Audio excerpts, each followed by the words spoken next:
What happens when the highest ranking enlisted voice in the National Guard suddenly doesn't have a mission anymore? After more than 40 years of service, from security forces to advising the Chief of National Guard Bureau, Tony Whitehead helped shape decisions affecting hundreds of thousands of service members. But this isn't a conversation about medals or titles. It's about identity, purpose, and what leadership looks like when the uniform comes off. We talk about retirement, about humility at the highest levels of power, and about the quiet reality many leaders face when the spotlight disappears. This isn't a history lesson. It's a conversation about service after service.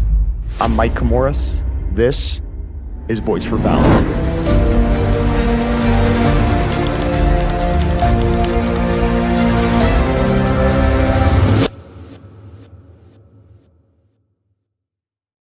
Thank you for having me. It really is a privilege to be here. And I got to tell you now, I'm going to slip up and call you sir every now and again because Don't do it.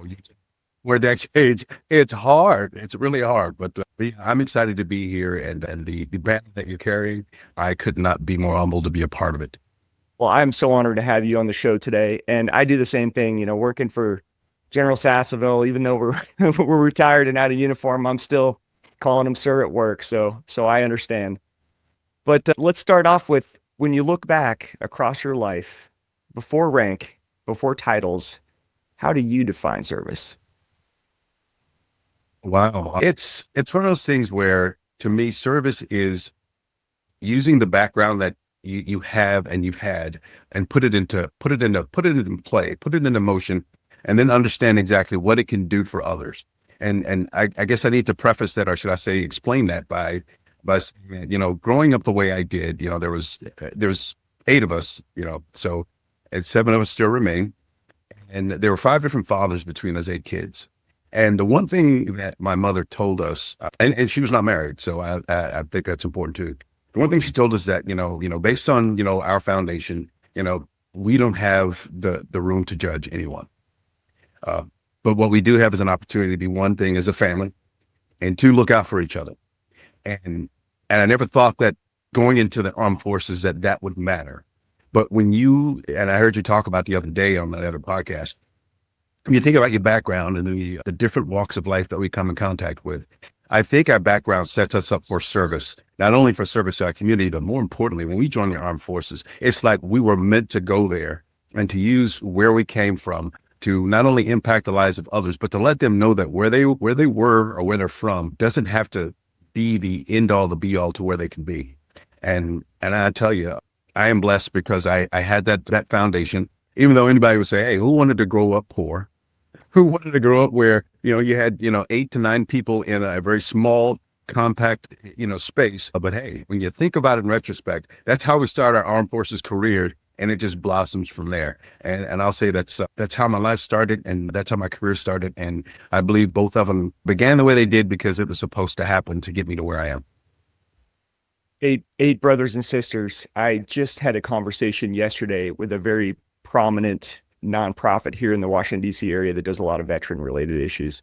And they focus on that hero, that World War II hero, that trigger puller that does some of the most amazing things in society that our youth, look up to as these heroes.